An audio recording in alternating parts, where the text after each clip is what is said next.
This is Jared Horak for today's RacingDigest.com. My Today's Racing Digest video series continues Saturday, February 16th, 2019. We're going to do 4 graded stakes races from Fairgrounds, and I'm going to give out my value win contenders for each of those races. Now, last week's video, we gave out Inspector Lindley, one of our value win contenders, and he paid $8.80 to win in that stakes race at Tampa Bay on the turf.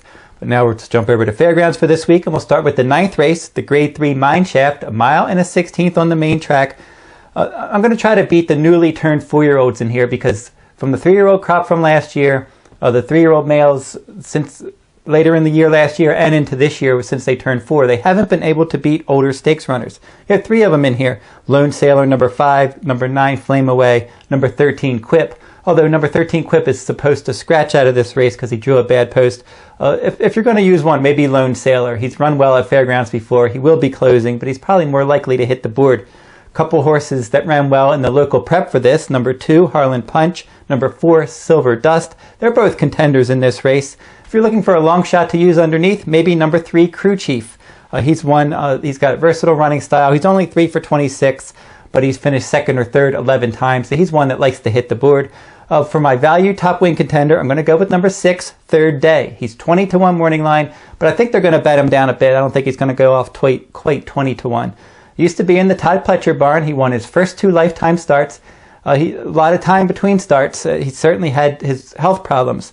Then late last year, he resurfaced in the Brian Lynch barn, and this will be his 4th race now in a row without a layoff line. So now they finally have him healthy again. And then in his last race against Optional Claiming Company in Florida at this 1 mile and a 16th distance, he ended up winning that race on January 3rd. He got an improved 96 fire number, a 150 pace rating, and a 141 final rating.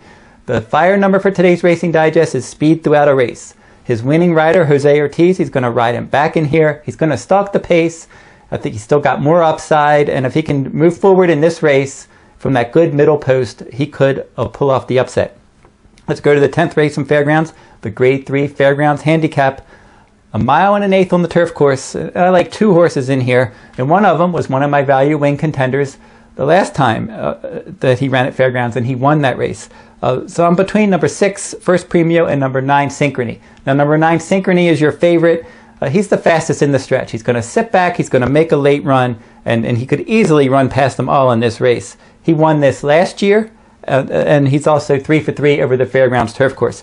So he's your big closer. He'll be finishing. I really like him in here. I think he's got a good shot to win, but I'm going to go right back with First Premio. He was my nice value contender last time when he pulled off the nice victory, stalking the pace in the Bradley Handicap. That was on January 19th. He got a 134 CPR, a 97 fire number, and a 156 final rating. The CPR for today's Racing Digest, the comprehensive performance rating, which takes into account pace, final time, and closing fraction. The big difference is between First Premio and Synchrony. First Premio is a stalker. He's going to stalk the pace, he's going to get the first run, and he probably will be in front turning for home, and then Synchrony is going to have to try to run him down. Let's go to Fairgrounds Race 11, the Grade 2 Rachel Alexandra, 1 mile and a 16th on the main track for 3-year-old fillies. This is a 2019 Kentucky Oaks points race. Chasing yesterday, number 10 was going to be your morning line favorite, but trainer Bob Baffert didn't like the post. He's not going to ship her from California, so she's going to scratch out of here. Some others that are going to take money: number 3, Serengeti Empress. She conceded the early lead in the Breeders' Cup Juvenile Fillies to Jaywalk last time, and that was her downfall. Jaywalk went wire to wire. Serengeti Empress likes to be on the front end. She didn't get to the front. She retreated in that race. She's a graded stakes winner, and if she can get out to the front in here under her new rider, James Graham, she could be tough to catch. Now, she's had a bullet work at Fairgrounds as well. Now, she's one that's probably because she's coming off of a layoff and because she has that new rider and because she likes to go to the front. You think that they're going to try to send her right out there and play catch me if you can. Some others worth considering: Oxy Lady, number 6. She was 4th in the Starlet last time, and then she ran away with the Grade 3 Tempted last year at Aqueduct, but that was not a strong race. Number 2, Street Band, an interesting long shot at 20 to 1 for trainer Larry Jones. Stepping up in class in here, looked good and earned improved numbers in her last claiming route win. That was on January 13th. But I'm going to go with number 4, Positive Spirit. Positive Spirit of 5 to 1 morning line. I'm not sure what the prices are going to be now that the morning line favorite's going to scratch. But she ran well in all 4 starts last year, and she earned her best number in a 10-length victory in the Grade 2 Demoiselle at Aqueduct last time, and she earned an improved 73 fire number, 124 CPR, 126 pace rating, and a 126 final rating. Now, some horses from that race have come back to run well. A Fleet Destiny and Philly Joel, they finished 2nd and 3rd behind her in the Demoiselle, and they finished 2nd and 3rd in the Busanda Stakes at Aqueduct on February 2nd. That was an Oaks Points race. The 4th place finisher, Moto Bella, she returned to win and win easily in the Gasparilla Stakes at Tampa Bay Downs, and she's entered in this race. But Positive Spirit, Exit's a good race, looked really good winning that one. She was getting better last year. She's bred to continue to get better as she gets older. She's got some tactical speed, a good post. I think she's going to run a good race. Finally, Fairgrounds Race 12, the Grade 2 Risen Star. Mile and a 16th for 3-year-olds. This is a Kentucky Derby 2019 points race.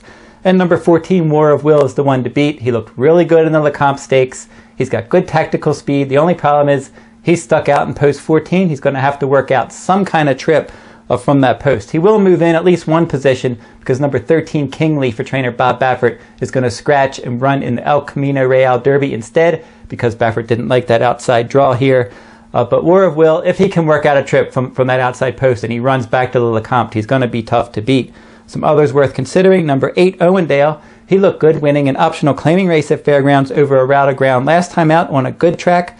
He's going to stalk the pace in this spot.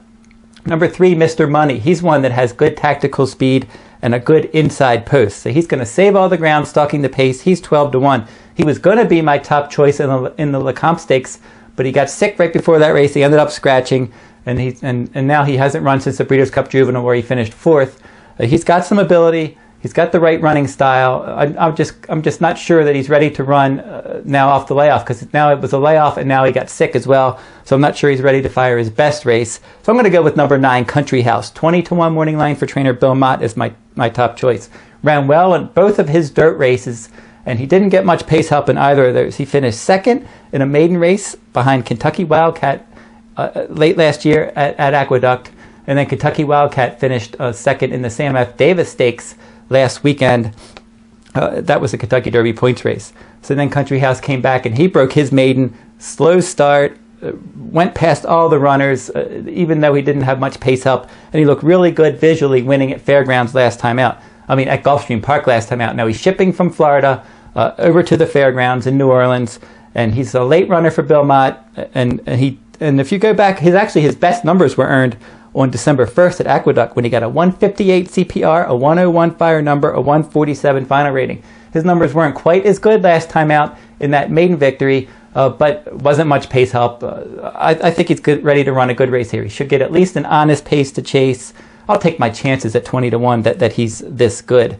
So that's it for my analysis for those Fairgrounds races. If you like this video, give me a thumbs up, subscribe to my YouTube channel, make some comments in the comment section. Who do you like in these stakes races on a Risen Star Day at Fairgrounds? If you're interested in the Fairgrounds Digest for Risen Star Day, go over to todaysracingdigest.com and you can find that there. My full card analysis from Santa Anita Park available each and every day at todaysracingdigest.com.